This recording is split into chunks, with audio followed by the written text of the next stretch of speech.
Chapter 2, The Hidden Bloodline. The celebration continued long after the royal court had been dismissed.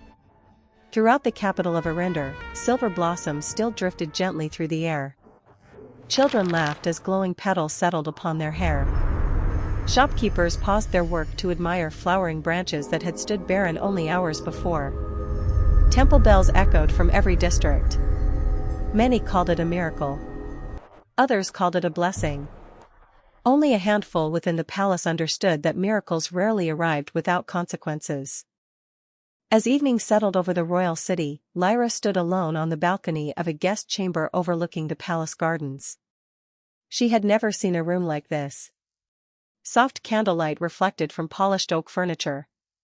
Fresh linens covered a bed large enough for 3 people. A fireplace crackled quietly despite the mild summer night. Yet none of it felt comforting. She rested both hands on the stone railing, staring toward the glowing silhouette of the sacred moon tree rising above the palace roofs. Its silver branches illuminated the darkness like a second moon. A gentle knock came at the door. Before Lyra could answer, an elderly woman entered carrying a folded bundle of clothing. She wore the blue robes of the royal household. "My lady," she said with a respectful bow. "I brought garments prepared by the queen's seamstress." Lyra immediately shook her head. "Oh. There must be some misunderstanding. I'm only staying until tomorrow." The woman smiled kindly. "So everyone says on their first night." Lyra looked confused. "I truly intend to leave. My patients are waiting. The villagers will wonder where I've gone." The elderly attendant carefully placed the garments upon a nearby table. "They may." She hesitated before continuing. "But I do not believe His Majesty will allow you to travel unescorted again." Lyra sighed quietly. Everything seemed to be happening without anyone asking what she wanted. The attendant noticed the worry in her eyes. "I served this palace for 42 years.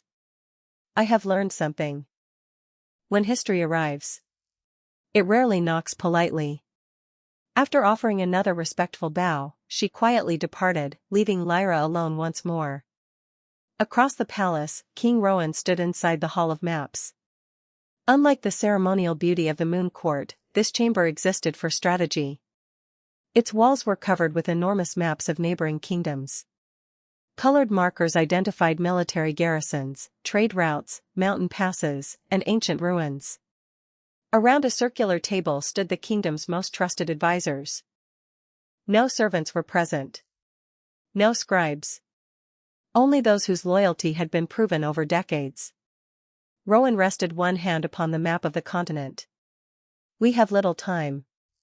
The chancellor nodded grimly. "The miracle cannot remain secret." "It already hasn't." Another advisor stepped forward carrying a sealed scroll. "This arrived less than an hour ago. It came from the Western Watchtower." Rowan accepted the message. The royal seal remained unbroken. He opened it. His eyes narrowed as he read. "What is it?" asked the captain of the royal guard. The king placed the scroll upon the table. "A merchant caravan crossed the western border before sunset." The chancellor frowned. "That is hardly unusual." "It isn't the caravan." Rowan tapped the report. "It's what they carried." The captain leaned closer. "They described silver blossoms falling across the capital." Silence spread through the chamber. "They've already seen them," one advisor whispered. "And merchants never keep extraordinary stories to themselves." The chancellor exhaled slowly. "Then by week's end, every royal court on the continent will know." Rowan nodded. "And by month's end, someone will come." Far beyond the borders of Eryndor, across forests and mountain ranges, a lone rider urged his black horse through the darkness. Rain fell steadily across the northern road. The rider's cloak concealed his face. Inside a waterproof leather satchel rested a hastily written letter bearing only 6 words. "The sacred moon tree has awakened." He did not stop at villages. He did not rest at inns. His destination lay far to the north. Toward a kingdom that had watched Eryndor for generations. Toward rulers who had spent decades searching for forgotten legends. Toward men who believed ancient prophecies could be turned into weapons. The race had already begun. Neither Lyra nor King Rowan knew it yet. But while one kingdom celebrated hope, others had begun preparing for war. Night settled over the royal palace of Eryndor. The celebration beyond the palace walls gradually faded into quiet conversations and distant laughter, but inside the ancient fortress, no one truly rested. Too many questions remained unanswered. Too many eyes had witnessed the impossible. Lyra awoke before dawn. Years of traveling from village to village had trained her body to rise with the first hint of morning light. For a brief moment, she forgot where she was. Then her eyes fell upon the unfamiliar chamber. The carved furniture. The embroidered curtains. The silver moon emblem woven into the rug beneath her feet. Memory returned all at once. The sacred moon tree. The prophecy. The royal court. She released a slow breath. Everything still felt unreal. Unable to remain indoors, Lyra quietly left her chamber. The palace corridors were nearly empty. Only a few attendants moved silently through the halls, preparing for another day. She followed the cool morning breeze until she reached the eastern gardens. The first rays of sunlight stretched across the marble paths. Dew sparkled upon the flowers. Birds greeted the dawn from ancient oak branches. For the first time since arriving at the palace, she felt a small measure of peace. She knelt beside a bed of white lilies. Several leaves had begun to curl from a lack of water. Without thinking, she loosened the soil with her fingers and removed a cluster of tiny weeds growing around the roots. An elderly palace gardener watched from a distance. He approached slowly. Most visitors admired the flowers. Very few noticed what the flowers needed. "You know plants well." Lyra smiled without looking up. "Plants speak quietly. Most people simply never learn how to listen." The gardener chuckled. "A wise answer." He studied her hands. They bore small scars earned from years of gathering herbs among rocks, thorns, and mountain forests. Not the hands of a noble. Not the hands of someone seeking glory. Only the hands of a healer. "You truly are different." Before Lyra could answer, footsteps echoed along the stone path. 2 royal guards approached. Their polished armor reflected the morning sun. Both bowed respectfully. "Lady Lyra. His Majesty requests your presence." She nodded. "Please give me a moment." She carefully brushed the soil from her hands before following them toward the palace. The elderly gardener watched her leave. Only after she disappeared beyond the hedges did he notice something unusual. The lilies she had touched moments earlier had begun blooming. Flowers that normally opened at midday now faced the rising sun. The old gardener stared in silence. Then he slowly bowed toward the empty path where Lyra had walked. Elsewhere within the palace, Rowan had already begun his morning council. Maps and reports covered the long oak table. Fresh messages continued arriving from every border fortress. The captain of the royal guard entered carrying another sealed report. More news. Rowan accepted the parchment. He read only the first few lines before placing it down. They've started asking questions. Which kingdom? All of them. The council exchanged uneasy glances. Trade caravans. Traveling priests. Foreign merchants. Everyone is asking why silver blossoms appeared over Eryndor. One advisor leaned forward. "What answer shall we give?" The king answered without hesitation. "The truth." Several heads turned toward him. The chancellor spoke carefully. "Will that not invite danger?" Rowan rested both hands upon the council table. "The miracle happened before thousands of witnesses. We cannot erase it. If we lie now, every future word from this throne will carry less weight." Silence followed. The advisors understood. Trust, once broken, could not be restored by decree. Then what do we conceal? Asked the captain. The king looked toward the window where the distant crown of the sacred moon tree shimmered beneath the morning sky. We reveal the awakening. We reveal nothing about the prophecy. Nothing about the manuscript. And nothing about Lyra's bloodline. Every member of the council nodded. Those secrets would remain within the palace. For now. None of them noticed the shadow standing silently beyond the half-open chamber door. A palace servant carried a tray of morning tea. His posture appeared ordinary. His expression calm. But hidden beneath his sleeve rested a tiny piece of folded parchment. The message was already written. The Moon Priestess has been found. He lowered his eyes respectfully as he entered the chamber. No one realized that the first spy had already reached the heart of the royal palace. The palace servant walked calmly through the eastern corridor. Balanced upon the silver tray were a porcelain teapot, 2 cups, and a small plate of freshly baked bread. Nothing about him invited suspicion. He had served within the palace for nearly 5 years. He knew every hallway. Every changing of the guard. Every blind corner hidden from the eyes of the royal guard. As he reached a quiet passage overlooking the inner gardens, he slowed his pace. No one was nearby. In one practiced motion, he slipped the folded parchment from beneath his sleeve. A tiny gray dove descended from the roof above as if answering a silent command. The servant fastened the message to its leg. A moment later, the bird vanished into the morning sky. The tray never wavered in his hands. By the time another attendant passed through the corridor, he was already walking as though nothing had happened. Across the palace, Lyra entered the king's private study. Unlike the grand halls used for ceremonies, this room was simple. Bookshelves lined the walls from floor to ceiling. Maps were rolled neatly inside wooden cabinets. A single window overlooked the sacred moon tree. King Rowan stood beside it with his hands clasped behind his back. He turned as Lyra entered.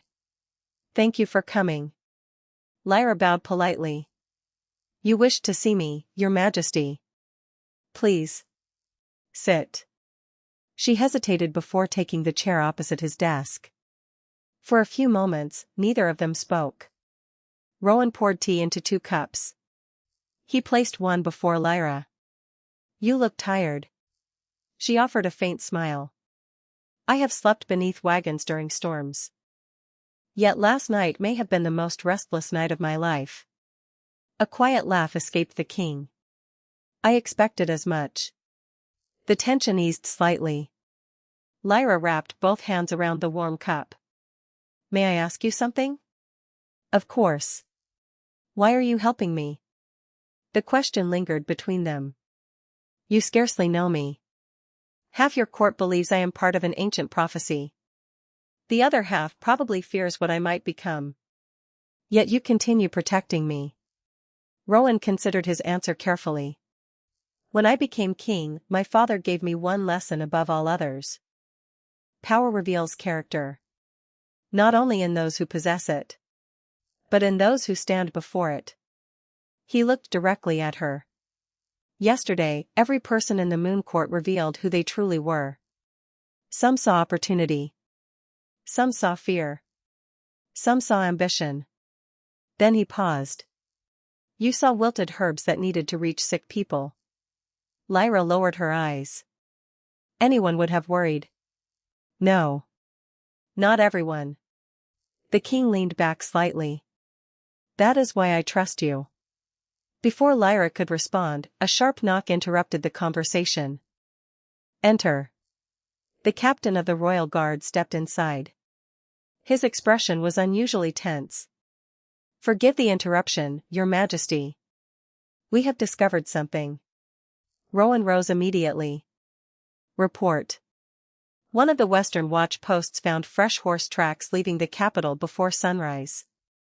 That alone would mean little. Except the rider avoided every official road. The captain placed a leather pouch upon the desk. Inside lay a small silver feather.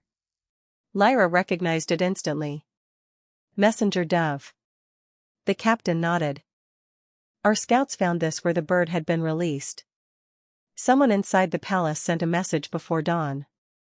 The room fell silent. Rowan's expression hardened. Can you identify who? Not yet. But whoever it was. They knew exactly how to avoid our patrols. The king walked slowly toward the window overlooking the palace grounds. His gaze swept across the bustling courtyards below. Hundreds of servants. Dozens of officials. Scores of guards. Somewhere among them, someone had already betrayed the crown. Without turning around, Rowan spoke quietly. Seal every palace gate. No one leaves until we know who sent that message. Outside the study window, the branches of the sacred moon tree stirred though no wind touched the gardens. Several silver blossoms drifted downward. One landed upon the windowsill. Another settled beside the abandoned feather on the king's desk. As though the ancient tree itself had sensed that the first shadow had entered the palace. The order spread through the palace within minutes. Every gate was sealed. Every servant was accounted for. Every guard doubled their watch. No one questioned the king's command. If a spy had truly infiltrated the palace, every passing moment increased the danger. The captain of the royal guard assembled his most trusted officers inside the Hall of Shields. A detailed map of the palace lay across a long oak table. Small wooden markers represented every entrance, courtyard, tower, and servant passage. The captain pointed toward the eastern corridor. The messenger dove was released here. No witness? None. Any footprints? The morning dew was disturbed, but too many servants crossed the gardens afterward. The trail disappeared. One lieutenant frowned. Then the spy knows the palace well. Exactly. This was not luck. This was planning. The captain straightened. No arrests until we have proof. If we move too early, the real spy will vanish among the confusion. The officers nodded before leaving to begin their search. Meanwhile, Lyra remained in the king's study. She watched Rowan examining the small silver feather. You believe someone was watching the ceremony yesterday? Rowan nodded. Almost certainly. Miracles attract believers. They also attract enemies. Lyra looked toward the window. I never imagined touching a tree could endanger a kingdom. Neither did I. The king carefully placed the feather inside a carved wooden box. But what happened yesterday changed more than our kingdom. It changed the balance of every kingdom that knows our history. Lyra folded her hands together. Then perhaps I should leave. The room became quiet. If I return to my village, perhaps everyone else will remain safe. Rowan looked at her for several moments before answering. Do you truly believe they would stop searching? She hesitated. No. If they seek the Moon Priestess, they will search every village, every forest, every mountain, until they find you. He stepped closer. And if they cannot find you, they may punish those who sheltered you. The realization settled heavily upon her. Her grandmother. Her neighbors. The children she had treated. Every familiar face suddenly seemed vulnerable. Rowan spoke gently. Running away would not protect them. It would only make them easier targets. Lyra slowly lowered her head. For the first time, she understood that her old life could not simply be resumed. At that very moment, the elderly palace gardener entered the moon court carrying a basket of freshly cut flowers. He stopped beneath the sacred moon tree. Something was different. The tree had changed again. Its silver bark shimmered more brightly than it had the day before. Tiny streams of pale light moved beneath its surface like flowing water. The old gardener reached out but stopped just short of touching it. For 40 years he had cared for the palace gardens. Never once had he seen the tree continue changing after its awakening. A familiar voice spoke behind him. You noticed it too. The high moon priest approached slowly, leaning upon his silver staff. The gardener bowed. It is becoming brighter.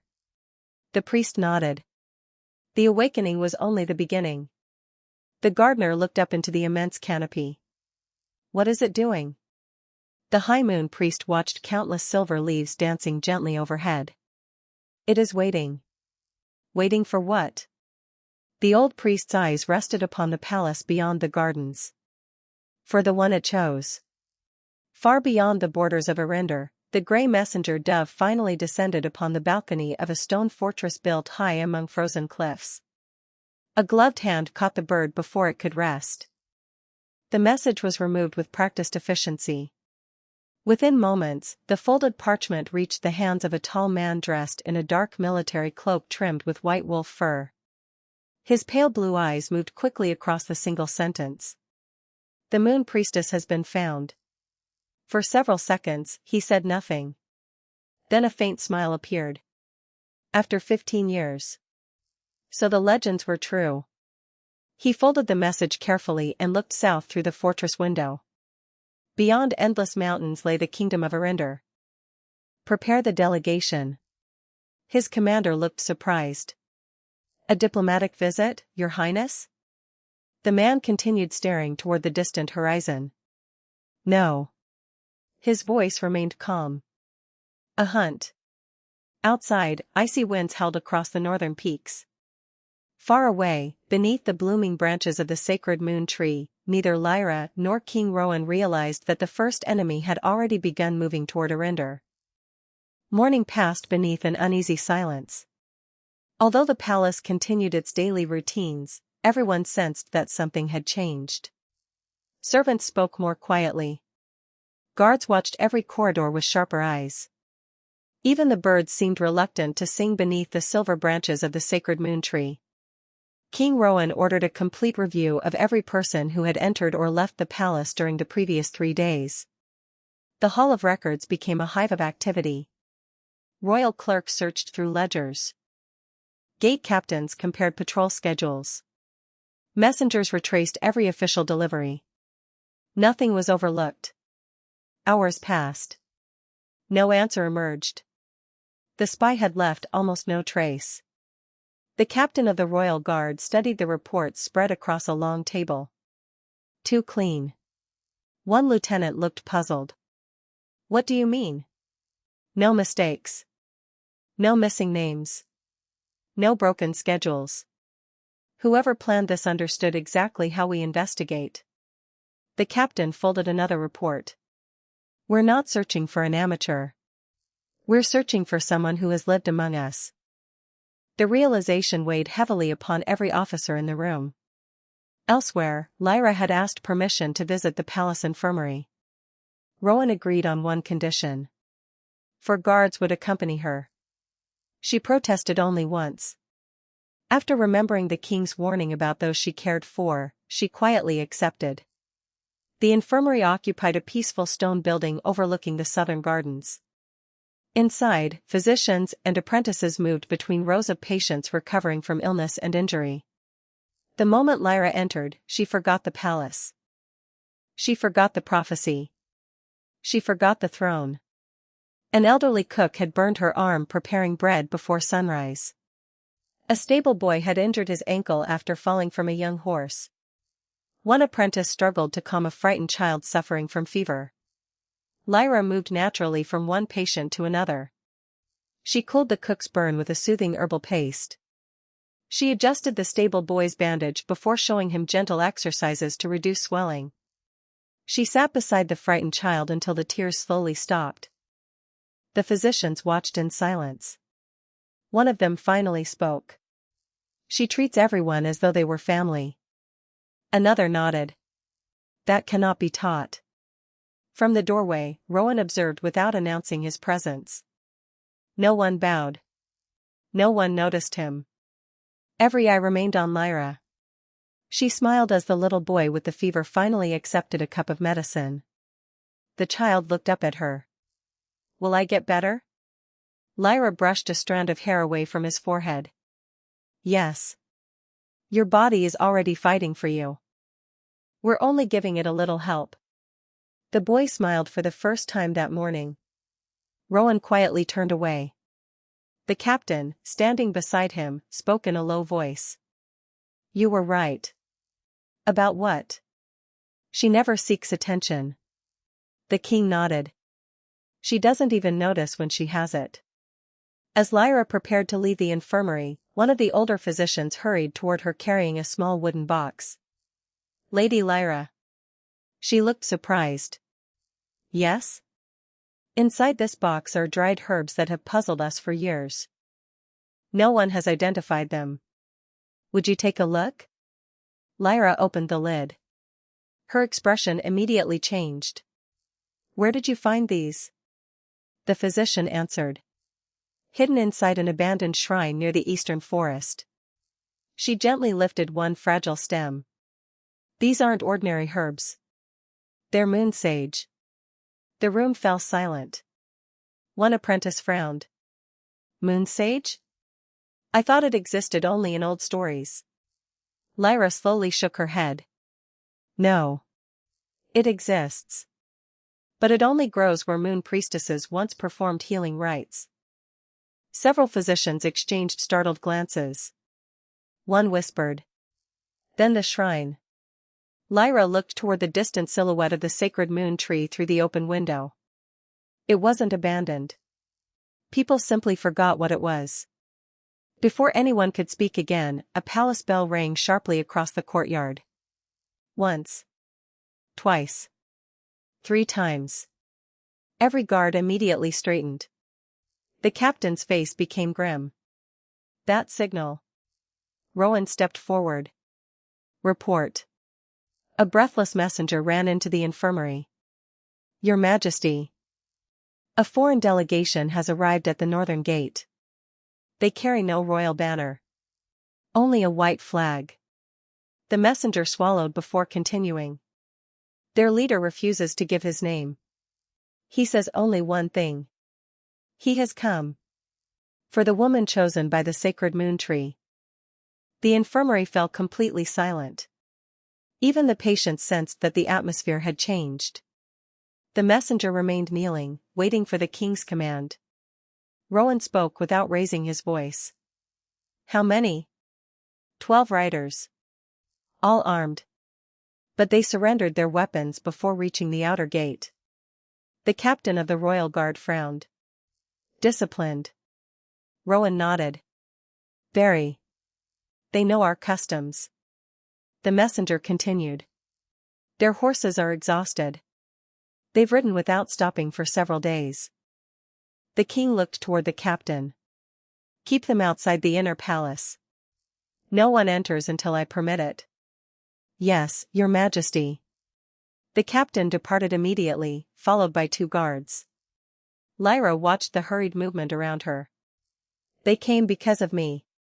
Rowan met her eyes. They came because of what happened. There is a difference. She lowered her gaze. Either way. People are already crossing kingdoms. The king did not deny it. He couldn't. The prophecy had remained hidden for centuries. Now it had become impossible to contain. The northern gate of the royal palace stood open beneath 2 massive stone towers. Rows of royal guards lined both sides of the entrance. Behind them waited a dozen riders dressed in dark traveling cloaks. Their horses were covered with dust from a long journey.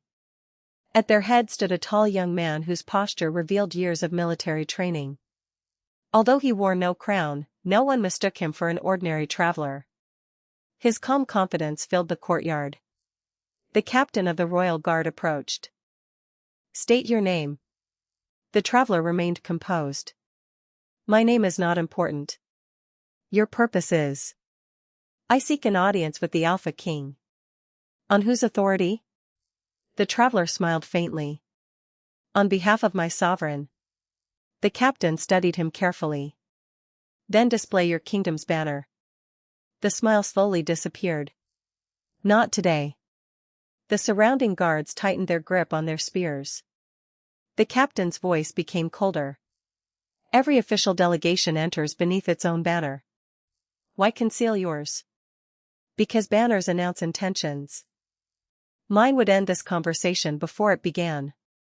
For several seconds, neither man spoke. The captain finally answered. Then you will wait. High above the gatehouse, hidden behind a narrow stone window, Rowan observed everything. Beside him stood the chancellor. Can you identify him? The chancellor watched the stranger below. Not by face, but by bearing. He isn't merely a messenger. No. Rowan agreed. He commands the others. The chancellor folded his arms. Should we refuse him? The king remained silent for a moment. If we refuse, he'll learn we have something to hide. If we receive him, he'll begin searching from within. Neither choice pleased him. Meanwhile, Lyra had returned to the guest chamber prepared for her. She stood before the window overlooking the palace gardens. From this distance she could see only tiny figures gathered near the northern gate. She wondered who had traveled so far. And why? A soft knock interrupted her thoughts. Come in. The elderly palace attendant entered carrying a small wooden chest. His Majesty asked that I deliver this to you. Lyra opened it carefully. Inside rested a beautifully crafted silver pendant. Its design matched the crescent symbol carved throughout the moon court. Beneath it lay a folded note written in Rowan's hand. Wear this whenever you leave your chamber. It marks you as being under the direct protection of the crown. Lyra gently lifted the pendant. It felt unexpectedly warm. Almost alive. As she fastened it around her neck, the moon-shaped charm released a faint silver glow before settling into stillness. The elderly attendant stared in amazement. I've never seen the royal moon sigil respond like that. Lyra touched the pendant uncertainly. Neither have I. At that same moment, far below in the palace archives, the high moon priest carefully reopened the ancient manuscript. The pages remained blank. Until a single drop of silver light fell from nowhere onto the parchment. New words slowly emerged. The old priest's eyes widened. He immediately reached for another candle to better read the hidden script. His face lost all color. He whispered the newly revealed sentence to himself. The first seeker has arrived. But he is not the greatest danger. The candle flame flickered violently. Before the priest could read another word, the silver writing faded once again into the ancient page. He closed the manuscript with trembling hands. Somewhere. Someone else was already on the move toward Eryndor. The words echoed inside the high moon priest's mind. The first seeker has arrived. But he is not the greatest danger. He remained motionless before the ancient manuscript. For the first time in many years, uncertainty entered his heart. If the first visitor was not the true threat, who was? He carefully closed the weathered book and wrapped it in a length of white linen. Then he summoned 2 senior priests. Guard this manuscript with your lives. Neither man asked why. They simply bowed and carried the sacred volume into the deepest chamber beneath the moon court. Above ground, Rowan convened another private council. Only 4 people were present. The chancellor. The captain of the royal guard. The high moon priest. And Lyra. The atmosphere was far different from the grand ceremonies of the previous day. This meeting carried no audience. Only decisions. Rowan looked toward the high moon priest. You asked for this meeting. The elderly priest nodded. I have read another passage. The room became silent. It was brief. Only one sentence remained after it appeared. He looked directly at the king. The first seeker has arrived. But he is not the greatest danger. The captain frowned. So the stranger at our northern gate is only the beginning. The priest answered quietly. That is my belief. The chancellor folded his hands. Then we should expect more visitors. Not visitors. The high moon priest corrected him. Claimants. Hunters. Collectors. Kings. Every ruler who believes the moon priestess can strengthen their throne will eventually come. Lyra listened without speaking. The weight of every sentence seemed to settle upon her shoulders. Rowan turned toward her. "There is something I must ask." She nodded. "Anything. Have you ever worn that pendant before today?" She instinctively touched the silver moon sigil resting against her chest. "Never." "Did anyone in your family own one like it?" She searched her memory. Then something surfaced. "When I was very young, my grandmother kept a small wooden box beneath her bed. She never allowed anyone to open it." "Did you ever see what was inside?" "Only once." "What did you see?" Lyra closed her eyes, trying to remember details buried beneath years of ordinary life. "A piece of silver. Very old. Shaped like..." She slowly opened her eyes. "A crescent moon." The High Moon Priest inhaled sharply. The Chancellor looked toward him. "What is it?" The old priest spoke almost in a whisper. Every Moon Priestess carried a moon sigil. Only one was presented publicly.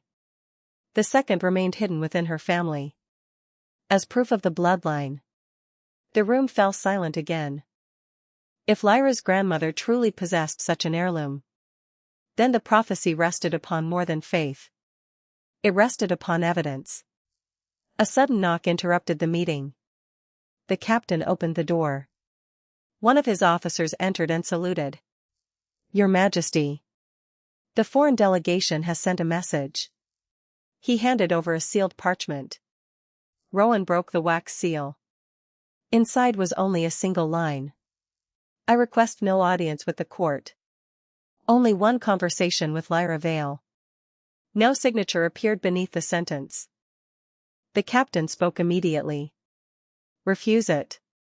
The Chancellor agreed. "We know nothing about him." Rowan continued studying the parchment. Then he noticed something unusual. The handwriting. He looked toward the High Moon Priest. "Have you seen this script before?" The priest accepted the note. His eyes widened. "This?" He carefully traced one letter with his finger. "This style disappeared more than a century ago. It was once taught only within the royal academies of the northern kingdoms." The captain's expression hardened. "Then our visitor is noble." "More than noble." The High Moon Priest slowly lowered the parchment. "Only princes were trained to write this way." A quiet silence filled the chamber. The man waiting beyond the palace gates had concealed his banner. He had concealed his title. But he could not conceal the education that shaped his hand. Somewhere outside the palace walls, a prince waited. And for reasons still unknown, he had crossed an entire continent seeking only one woman. The revelation lingered long after the meeting ended. A prince. Not a merchant. Not an envoy. Not a wandering scholar. A prince had crossed kingdoms without displaying his banner, asking for only one audience. With Lyra. The council chamber gradually emptied. The Chancellor departed to prepare diplomatic protocols. The captain of the royal guard returned to reinforce security around the northern gate. Only Rowan and the High Moon Priest remained. The king stood before the large window overlooking the palace grounds. If he truly is a prince, why hide his identity? The High Moon Priest answered without hesitation. Because titles create expectations. A man who wishes to observe the truth often arrives without one. Rowan slowly nodded. Or he wishes to conceal his true purpose. That possibility cannot be ignored. The old priest rested both hands upon his staff. There is another possibility. The king turned toward him. He already knows more than we do.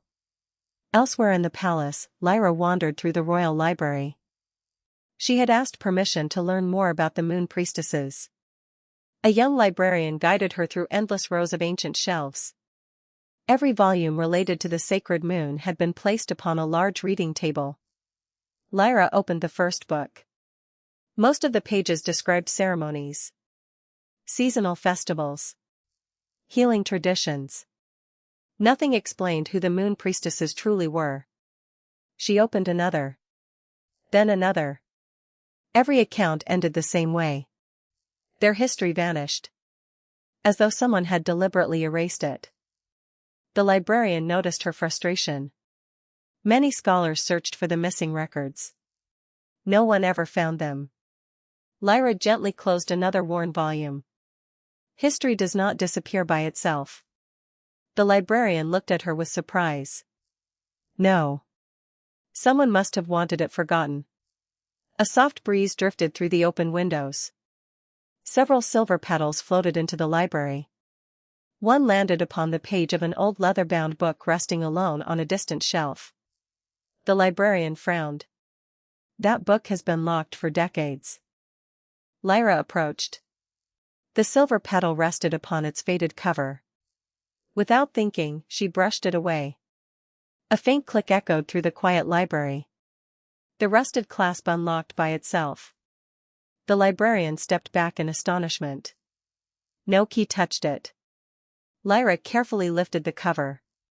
Inside were hand-drawn maps unlike any she had seen before. Forests, ancient rivers. Forgotten temples. At the center of one map stood a familiar symbol. A silver crescent moon. Beneath it, elegant handwriting identified the location. Sanctuary of the First Moon Priestess. Lyra traced the ink with her fingertip. I've never heard of this place. The librarian slowly shook his head. Neither has anyone else. He looked more closely at the map. This region no longer appears on modern charts. The forest itself disappeared centuries ago. Lyra studied the surrounding mountains. Then she froze. These peaks. She had seen them before. Not in a book. In real life. A memory surfaced from childhood. She was no older than 8. Her grandmother had taken her deep into the mountains to gather rare herbs. As evening approached, they had reached a circle of broken stone pillars hidden beneath towering trees. Her grandmother had suddenly become unusually serious. She had forbidden Lyra to step beyond the ancient stones. No matter what you hear, do not enter. At the time, Lyra had thought little of the warning. Now the shape of those ruined pillars matched the illustration before her perfectly. The sanctuary. Before she could speak, hurried footsteps approached the library. A royal guard entered and bowed. Lady Lyra. His Majesty requests your presence immediately. Has something happened? The guard nodded. The foreign prince has delivered a second message. Lyra looked toward the guard. What does it say? The guard hesitated. Then answered carefully. He says he recognizes the pendant you're wearing. And claims it once belonged to his family. The room fell into complete silence. Even Rowan's expression changed. It once belonged to his family. The words seemed impossible. The captain of the royal guard was the first to speak. No outsider should even know that pendant exists. The High Moon priest slowly nodded. Much less recognize it. Rowan looked toward the guard. Did the stranger say anything else? Only this, Your Majesty. He said he would explain everything. If he was granted a private audience. The captain immediately objected. Absolutely not. He could be setting a trap. The chancellor agreed. Or attempting to lure Lady Lyra outside the palace's protection. Rowan remained silent. His eyes settled upon the moon sigil hanging around Lyra's neck. Every answer seemed to create 2 new mysteries. Several minutes later, the king made his decision. The stranger will not meet Lyra. Not yet. The captain inclined his head. What shall I tell him? Tell him the crown will receive him first. If his intentions are honorable, he will have nothing to fear. The captain saluted before leaving the chamber. Outside the northern gate, the mysterious prince stood exactly where he had been since sunrise. His companions waited without complaint. Not one of them attempted to cross the palace boundary. When the captain approached with a detachment of guards, the prince smiled faintly. The king has answered. He has. The captain stopped several paces away. His Majesty will receive you alone. The prince gave a slight nod. A reasonable decision. But Lady Lyra will not attend. For the first time, disappointment crossed the stranger's face. Only for an instant. Then it disappeared. Very well. Lead the way. As the palace gates slowly opened, the prince removed the plain traveling cloak from his shoulders. Beneath it appeared a dark navy military uniform of extraordinary craftsmanship. Silver embroidery traced the collar and cuffs. A white wolf insignia was stitched over his chest. Several nearby guards exchanged uncertain glances. None recognized the crest. Yet everyone sensed it belonged to a powerful royal house. The audience took place inside a smaller reception hall. No musicians. No court officials. Only Rowan. The Chancellor. The Captain. And the unknown prince.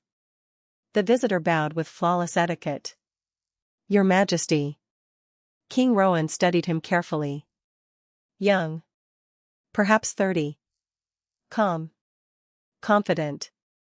Every movement suggested years of royal training. You requested an audience. Speak. The prince raised his head. Thank you for granting it. My name is Kalen. I am the second son of the Northern Crown. The Chancellor's eyes narrowed slightly. The Northern Crown. A kingdom older than Eryndor itself. Rowan remained composed. You concealed your title. I wish to be judged by my words before my rank. The king answered evenly. Then choose your words wisely. Kalen nodded. I came because the sacred moon tree awakened. That much is obvious. What is not obvious is why you claim knowledge of the Moon Sigil. For the first time, the prince's calm expression became serious. Because it should never have left the place where it was hidden. The captain stepped forward. Explain yourself. Kalen reached slowly into the inner pocket of his coat. Every guard in the room instantly lowered a hand toward the hilt of a sword. He stopped immediately. Only a document. May I? Rowan gave a slight nod. Proceed. The prince withdrew a narrow leather case.